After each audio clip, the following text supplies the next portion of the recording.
Welcome to A Bunch of Therapists, the podcast that goes behind the doors of the therapy room. Our guests will be sharing their experiences of counselling and psychotherapy, and all the lessons they've learned on the journey through life.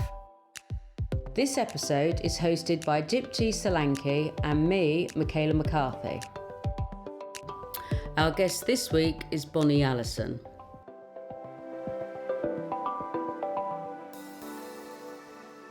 So welcome, Bonny. Thank you. To our podcast. Tell us, what drew you to the world of therapy? I was an accountant at the time. Okay.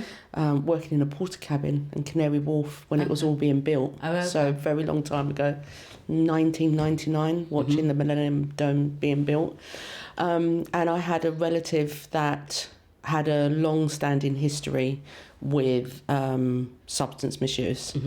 And the breaking point was there'd been a lot of money, kind of emotional blackmail, and it got to the point where they had given me a call and they'd actually said, if you don't help me, I'm going to attempt on my life. And, this had been a long-standing situation, and it had got to the point for myself where it was just really hard decision. But I finally decided to say, well, let me know where you are, because I'll call an ambulance and they can collect you. Had no idea of what state they was going to be in. And they disappeared. Didn't hear from them again for months. Oh, wow. Yeah, it was really nerve-wracking. It's a very close relative. Yeah, not knowing. Yeah, the not knowing, were they dead or alive? Yeah, it was, it was that extreme. And then I got a call from a rehab in Hove. Oh, okay. And they'd been doing a programme. And they wanted to just do their work, take a space from it all, focus on themselves.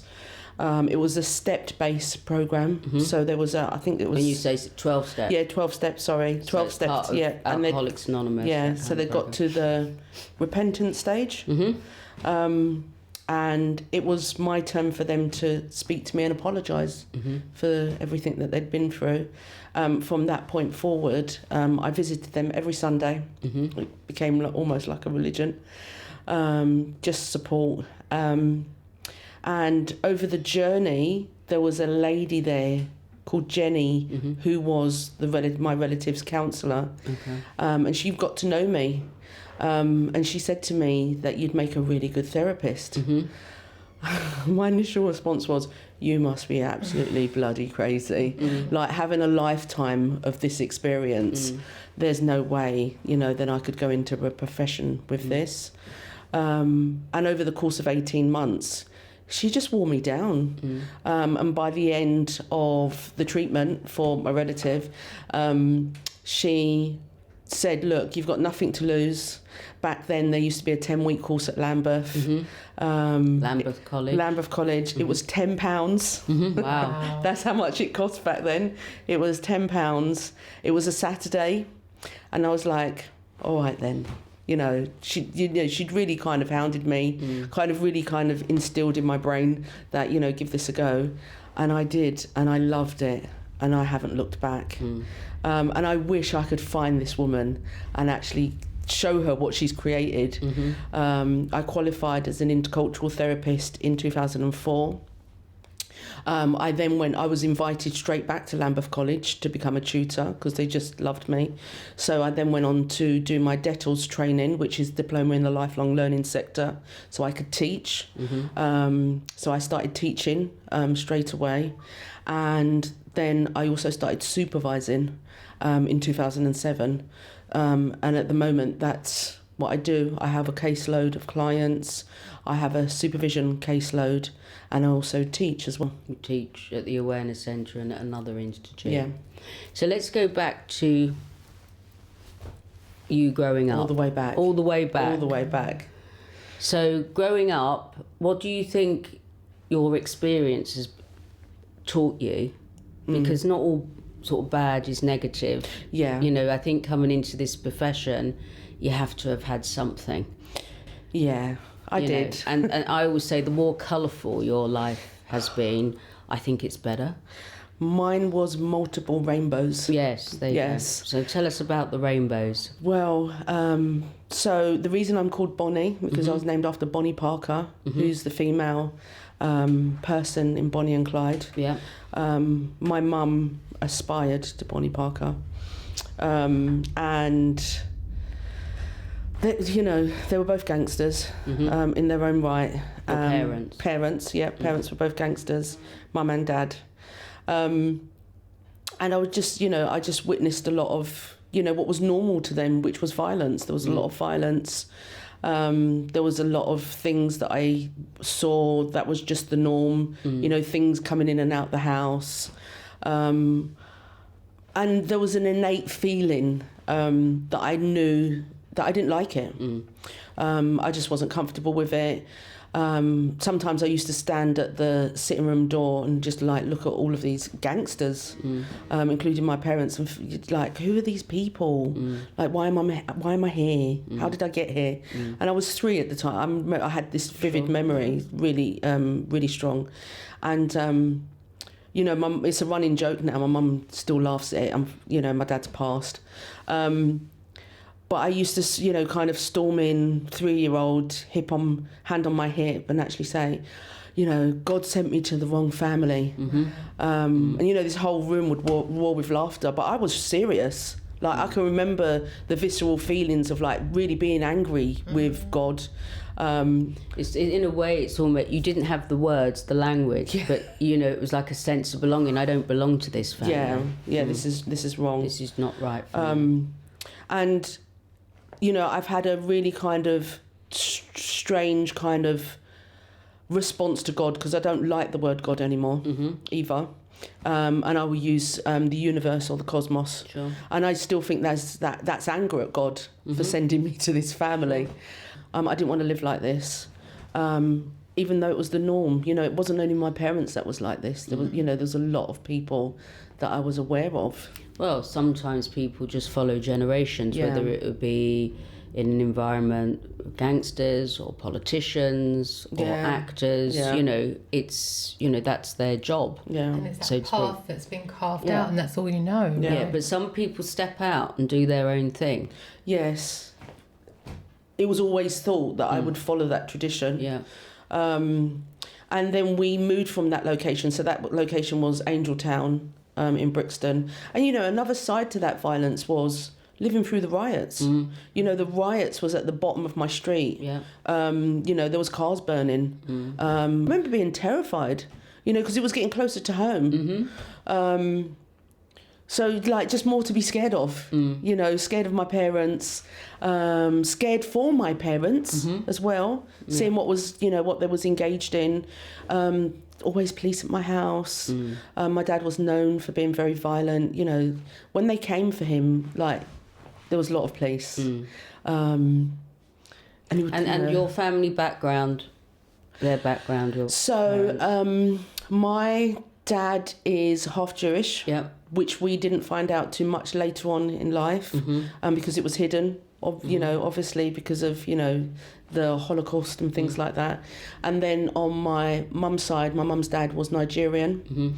The interesting thing, though, it wasn't cool to be African back then. There was a lot of abuse. And also there was a lot of abuse for the family, because there was one of the first families of colour in Brixton. And that's why my mum says where a lot of the violence came from, because she was the protector of the family from racial abuse. She had 3 brothers, and really horrible things would happen to them. She hasn't told me the full stories, but some of the stories she's told me are really horrible.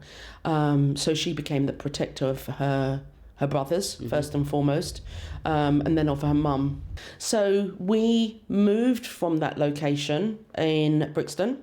I was about 6, and I thought at that time that my dad had put us out because he'd had enough of my mum. Thought that for years, decades. It wasn't too much later on in life that my mum actually told me that she fled from my dad because his violence was getting worse. And then I'll give you an example of this. Back then, we didn't have all this social media that we have now. We had CBs. So, a lot of people used to talk over CBs. And my sister had a CB. What is a CB? A CB stands for Citizens Band Radio. I see. I don't think it was legal, the channel. No. But what it is, people used to have all these names, because my friend had a CB, and I used to go round to her house, and I had a name, can't even remember what it is. And you'd go on, and then people go, oh, so-and-so's on now. And then you just start talking or whatever. So speaking in a way that was undetected by the... Yeah, but you just be chatting. Be chatting. It was like a mobile phone. Okay. Yeah. But you use channels. I think there was up to 100 channels. Yeah, and so you could be on it for hours. I think we originally had the CB to listen into the police. Okay. Yeah, I think that's what it was for. You could listen to quite a bit of stuff. Yeah. But then my sister had a CB. And my sister overheard on the CB my dad talking to another woman. Oh. And I've had this conversation with her, and she said she didn't know whether to tell mummy because we knew like what would unfold. But she did. And the evening unfolded in a sense of my dad rushing back, my mum running out the house with me, me being really little, can't keep up with my mum. My mum managed to plead with someone to let us in our house to hide. But I don't know if someone told my dad where we were or he worked it out. But back then there wasn't security doors, like one kick and the door would go. So he found us. I remember looking up at my mum, so, being really little, looking up at my mum. I was this way. Yeah, looking at my mum was here, I was behind the door, and there was a lady here. I was standing on a few steps, and my mum saying to her, do not open that door, because he will go for you too, because you're hiding me. And I remember, I can't remember if she opened the door or the door got kicked in. I think the likelihood is the door got kicked in.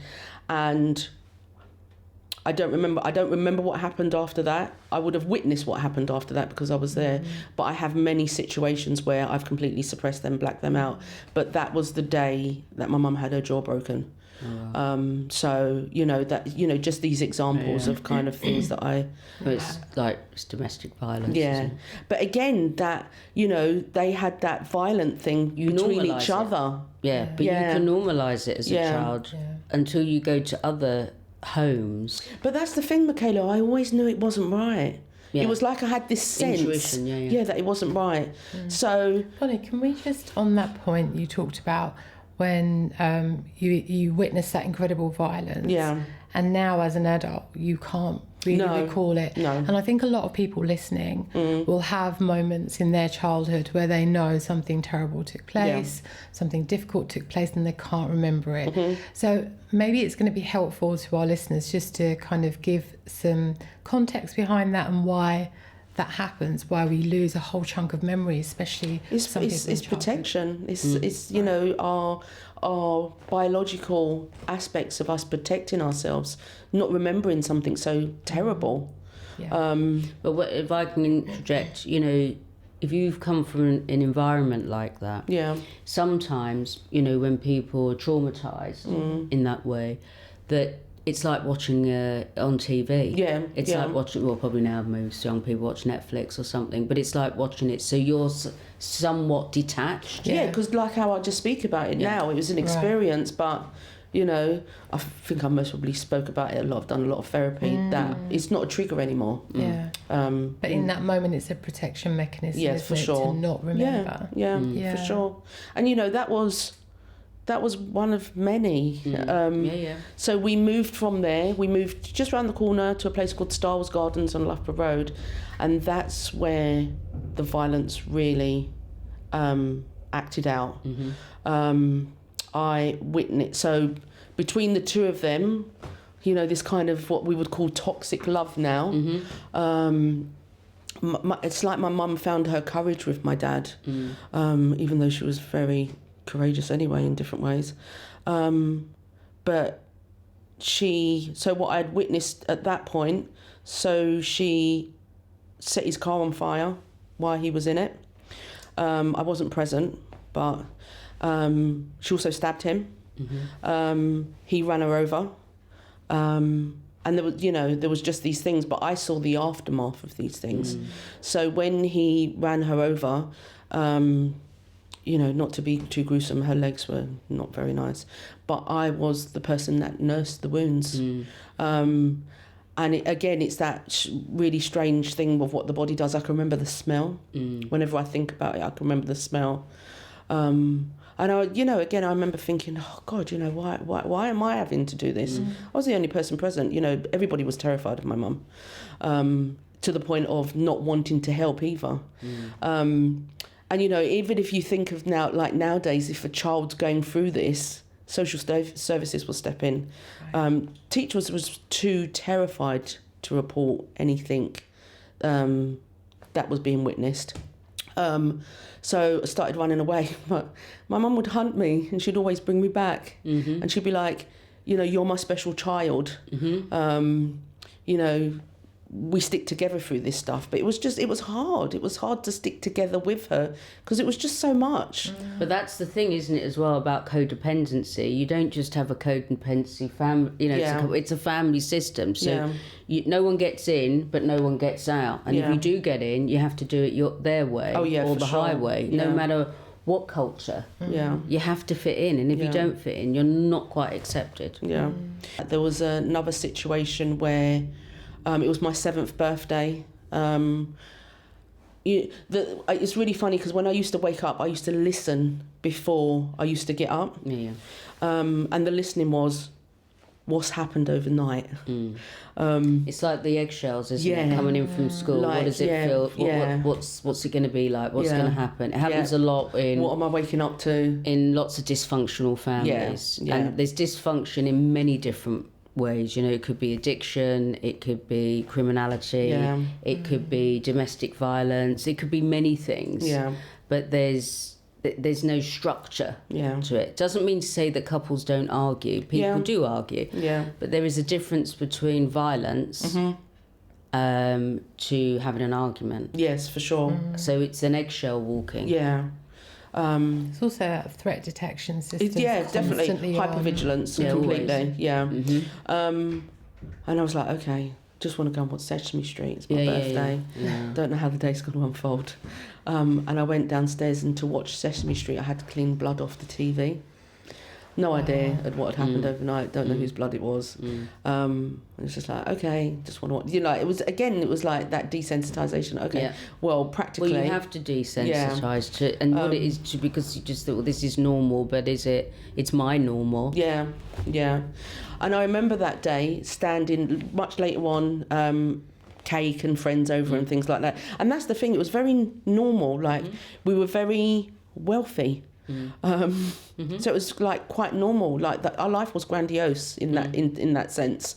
Back then when the ice cream man used to come, he used to park outside our house, and my mum used to put £50 on the counter, and the whole estate would get ice cream. And £50 in that day, that's a lot of money. A lot of ice creams. But I remember that night standing in the garden looking at the stars thinking, do you know what, when I grow up, I'm going to work with children. I'm going to work with children because I don't want any child to be alone and suffer with what I'm having to contend with. And I remember looking up at the stars and making the promise to the stars. Did you keep that promise? Yeah. So tell us got goosebumps.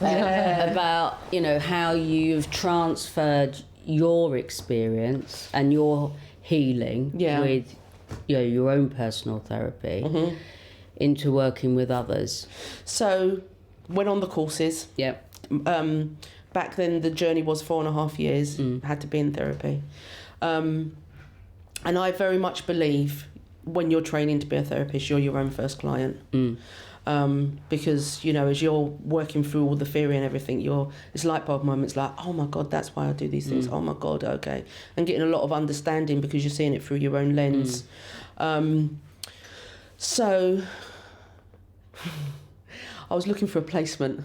And placements are hard to find. They're still hard to find in this day and age. They're still hard they're still hard to find. And the only placement I could find was addictions. And I was like, oh, the one thing I don't want to do, I didn't want to do addictions. But it was the only placement I could find, and it was just like, okay, like, this is it. I'm just going to go with it. It's like that thing. You get the clients that you need, and you get the placements that you need. I got the placement that I needed.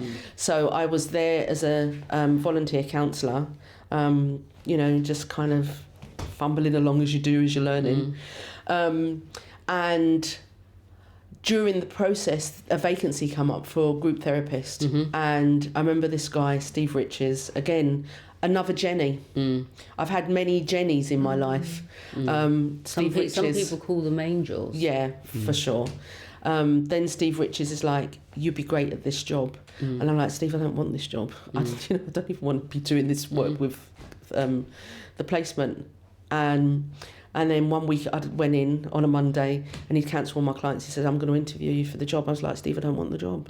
Like, I'm not doing the interview. Week later, going off to see my relative in rehab, he calls me and he says, you got the job. And I'm like, I don't want the job. And he was like, well, you got it. And then in that journey, I just thought to myself, driving to Hove, like, there's something in this. I'm just going to go with it. Yeah. Just going to go with it.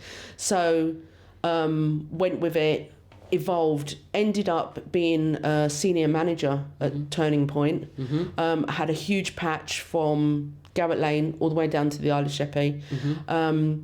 So there was something in this of just learning and applying. And because of, working in addictions, with Turning Point, mental health, addictions, homelessness, it was about that time where I was really going through the process. One of the therapists mentioned to me that I was seeing at the time that she thinks there's some PTSD triggers, that there's some, I have night terrors and things like that.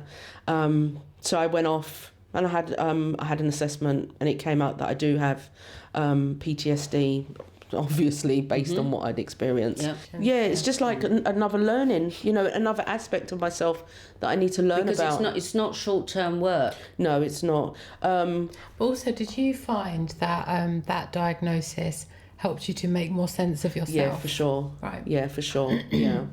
And I think, so I've done lots of therapy because I had to, but I think the thing that I found the most useful is spirituality, but also EMDR, real kind of deep trauma work. So for me, it's just like, becoming a therapist actually got me really in touch with what I had experienced, helped me to look at what I needed to address for myself. It just so happens that the trauma didn't stop there. There was a few more things that had happened. 10 years ago, I was on a plane where the left-hand engine blew up. That was honestly out of this world in terms of the experience of that. I can laugh now, but the bit that was the hardest was when the pilot started screaming over the tannoy. And I'm thinking, if this pilot's screaming, like, we're kind of done for here. I always say, if you're on a plane and you see chaos and you hear, and then the stewardess, and all, they start running around, you're in trouble. Yeah, and that's, the plane rolled, so some of the stewardess was like actually up the side of the plane. So there's kind of been more things like, life evolves, and even if you've had trauma in your childhood, it sometimes just doesn't stop there. There's still more experiences. Can I ask you, do you think, with trauma? I mean, I've experienced trauma and I've had lots of therapy. Do you think it ever really fully goes away? Well, I think what I've tended to learn now and how I work now is I don't think our things ever go away. It's just that we learn how to manage them. And, I get a lot of clients that come along with anxiety, depression. And particularly with anxiety, which, I have experienced. And, the situation after the plane gave me a newfound respect for anxiety. I thought I understood anxiety, but having that experience, I was like, I didn't know nothing about anxiety. But for me, like, the way, when I'm working with these certain things, it's like, well, how does anxiety show up in your life and how does it serve you? Yeah. You know, anxiety is a protection mechanism. And if you don't listen to the language of anxiety, I believe that it does get worse. It's like an annoying friend. You know, it's turning up to look after you. It's just that sometimes the way it looks after you is not that healthy. Yeah, I mean, anxiety is the most inconvenient thing because it will come up in the moments where you just don't need it to show up. Yeah. And then you're having to internally navigate that. And I'm sure so many people listening to this, sometimes they experience anxiety, and I know that people want to make sense of it, and sometimes it's difficult to, right? Yeah. I mean, in your case, you had this horrific thing that happened on the aeroplane, and it sounds like that caused anxiety. But for so many people, and other things, I'm sure, for so many people, when they experience anxiety, they desperately want to make sense of it, and they just can't. Yeah. And I feel like, you know, my upbringing has given me the capacity to be able to sit with a lot, to not be shocked by anything.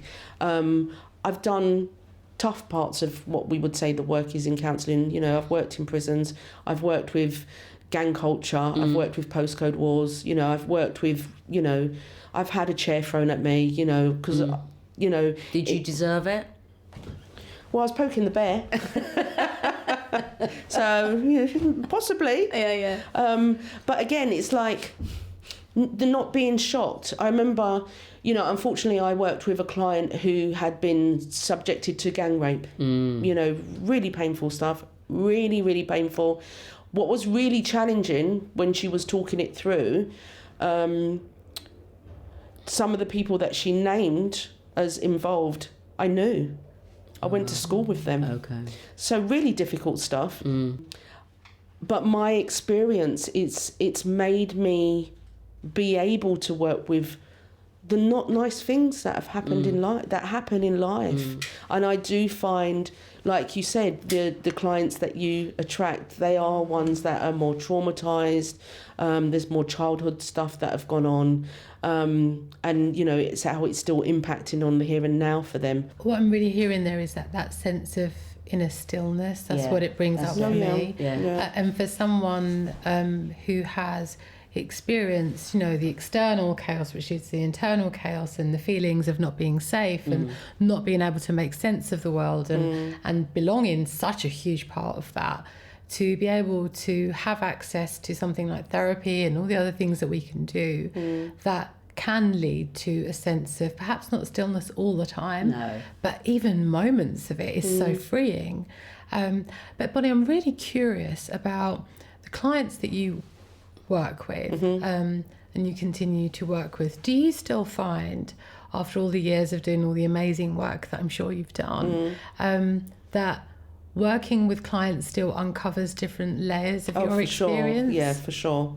Yeah, for sure. When I went back to work in my primary school, you know, I'd always had that echo in my mind of that 7-year-old and the promise that I made to the children of the world.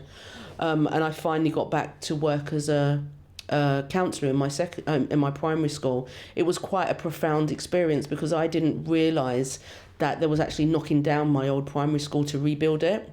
So it's almost like, again, it felt very spiritual. It's like, okay, I'm going back to where I've had a lot of trauma happen to help other children.